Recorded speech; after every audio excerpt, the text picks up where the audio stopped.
Hello. അപ്പോൾ ഇത്രയും കാലം ഉണ്ടായിരുന്ന ഒരു ജോലി അങ്ങോട്ട് പോയി കിട്ടിട്ടോ. അപ്പോൾ ഞാൻ ബാക്കി കിട്ടാനുള്ള പൈസയും വാങ്ങിച്ച് കുറച്ച് എണ്ണക്കടിയൊക്കെ വാങ്ങിച്ചു, ഒരു 10 രൂപയുടെ ബിസ്ക്കറ്റും വാങ്ങിച്ച് പാവം വഴിയിൽ ഒരു നായക്കുട്ടി തീരെ വയ്യാതെ കിടക്കണ്ടായിരുന്നു. അപ്പോൾ അതിന് ഇട്ട് കൊടുത്ത് നേരെ വീട്ടിലേക്ക് വിട്ടു.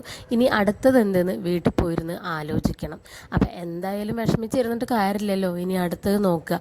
എന്തായാലും എണ്ണക്കടിയൊക്കെ ഉണ്ടായിരുന്നു. അപ്പോൾ ദാനീൻ്റെ കുട്ടി അവന് ഇഷ്ടമുള്ള മുട്ട ബജി എടുത്തും കൊണ്ട് അവൻ പോയി.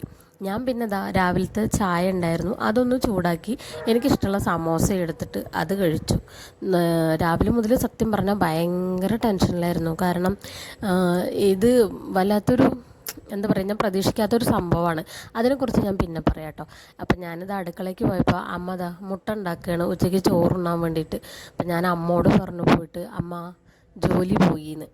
അപ്പം അമ്മയ്ക്ക് പ്രത്യേകിച്ചൊന്നും തോന്നിയില്ല. അമ്മ എന്നോട് പറഞ്ഞു അതിനെന്താ വേറെ നോക്കാമെന്ന്. വളരെ സിമ്പിൾ. അപ്പം ഇതുപോലുള്ള മോട്ടിവേഷൻ കിട്ടിക്കഴിഞ്ഞാൽ വലിയ കുഴപ്പമില്ലാണ്ട് പോകും.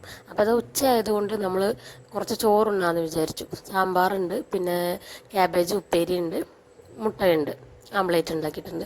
അപ്പോൾ അതൊക്കെ നന്നായി കഴിച്ച് ആലോചിച്ചിരിക്കാൻ സമയം കൊടുക്കാണ്ട് വേഗം ഞാൻ മുറ്റത്തേക്ക് ഇറങ്ങി.